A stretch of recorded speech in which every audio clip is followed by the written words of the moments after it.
Dans cette vidéo, je vais vous parler de la régulation thermostatique avec protection minimum.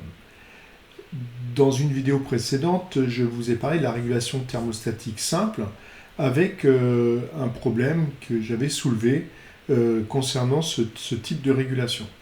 Donc avant de vous en parler, on va déjà regarder le petit circuit fluidique qui est animé ici, où on retrouve à peu près les mêmes éléments que la dernière fois, avec quand même quelques différences. Bon, on retrouve toujours le compresseur, le condenseur ventilé. Cette fois-ci, on a un réservoir, une vanne départ liquide, un déshydrateur, un voyant, une électrovanne, vous voyez qu'elle est activée ici, c'est-à-dire qu'elle est ouverte, un détendeur thermostatique, un évaporateur ventilé et une conduite d'aspiration qui retourne vers le compresseur. Alors la différence se situe au niveau de la détente. La dernière fois, nous avions une détente par capillaire.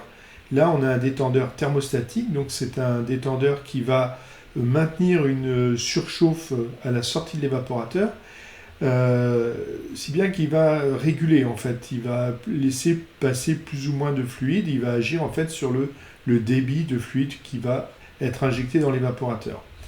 Bien sûr, s'il a tendance à se fermer de temps en temps et à s'ouvrir à d'autres moments, eh bien, il va falloir pouvoir absorber toutes ces variations de débit, et ce qui impose la présence d'un réservoir ici, d'une bouteille. Alors, on va reprendre maintenant la régulation. Donc, elle change très peu par rapport à la vidéo précédente sur la régulation thermostatique. On retrouve ici un disjoncteur magnétothermique pour les protections contre les grosses surcharges et les courts-circuits. Ici, on retrouve le bouton marche-arrêt qui serait en façade sur l'armoire. Un pressostat HP de sécurité qui s'ouvrira que lorsqu'il y aura un problème pour une HP trop importante. Ici, un thermostat qui s'ouvrira et qui se fermera au gré de la température de la chambre froide et bien sûr du réglage qu'on lui aura appliqué. Ici, le réglage est noté, il a été réglé entre 0 et 2.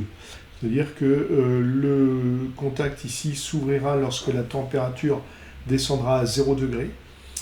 Donc on arrêtera le froid, et le contact se refermera lorsque la température sera remontée à 2 degrés, ce qui nous fait un différentiel ou un hystérésis de 2 Kelvin. Ici, on retrouve un contact auxiliaire de sécurité du disjoncteur moteur, qu'on ne voit pas, ce serait le disjoncteur moteur du groupe de condensation, avec ici le contacteur KM1 qui va, lui, actionner le groupe de condensation.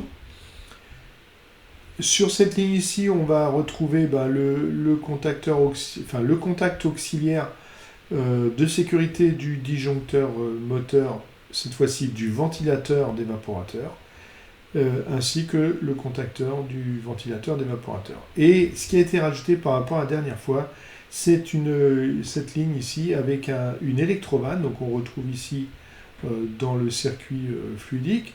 Donc cette électrovanne va être commandée directement par le groupe, c'est-à-dire lorsque le groupe est activé, l'électrovanne est alimentée, donc elle laisse passer le fluide. Lorsque le groupe sera arrêté, l'électrovanne sera coupée. Donc on va démarrer notre installation. Je ferme le disjoncteur moteur, je ferme S1, ce qui a pour effet là de démarrer et le groupe et le ventilateur d'évaporateur et l'électrovanne. L'installation est en fonctionnement. Regardons un petit peu les sécurités. Donc là, si j'ai un défaut HP, mon pressostat va couper, et voilà ce qui se passe, ça coupe l'ensemble de l'installation, le groupe et le ventilateur d'évaporateur et l'électrovanne. Je réarme le pressostat, tout repart. Maintenant, je peux avoir un défaut thermique du disjoncteur moteur de mon groupe. Alors, ça sera donc Q1 qui s'ouvrira. Et là, je coupe le groupe et l'électrovanne, le ventilateur d'évaporateur reste en fonctionnement. Je réarme, et maintenant c'est un défaut ventilateur d'évaporateur, et là ce n'est que le ventilateur d'évaporateur qui se coupe. Voilà pour les sécurités. Passons maintenant à la régulation proprement dite. Alors, parlons de cet électrone, puisque c'est pour cette raison que cette régulation s'appelle protection minimum. Je vous avais indiqué la dernière fois que la régulation thermostatique, on ne la faisait que sur des installations, des petites installations à capillaire qui contenaient très peu de fluide frigorigène, puisque je vous avais dit qu'à l'arrêt de l'installation, le fluide allait se transférer dans l'évaporateur et pourrait poser des problèmes au redémarrage du compresseur. Donc là, on est sur une installation avec un réservoir, donc une quantité de fluide non négligeable, et si on ne mettait pas cet électrobane, à l'arrêt de l'installation, une grosse partie du liquide viendrait se condenser au niveau de l'évaporateur, et on aurait des gros soucis au niveau du redémarrage. Donc là, qu'est-ce qu'on a fait? On a mis une électrobane, c'est-à-dire que lorsque la température va être atteinte dans la chambre froide, donc je vais le simuler, quand on atteint 0 degré, l'électrobane, le thermostat s'est ouvert, le groupe s'est ouvert, le contacteur du groupe a arrêté l'électrobane, si bien que il n'y a pas de transfert ou de migration de fluide liquide vers l'évaporateur. C'est pour ça qu'on appelle ça la protection minimum. Donc c'est une régulation qui pourrait être utilisée lorsque vous avez une chambre froide avec détendeur thermostatique et réservoir.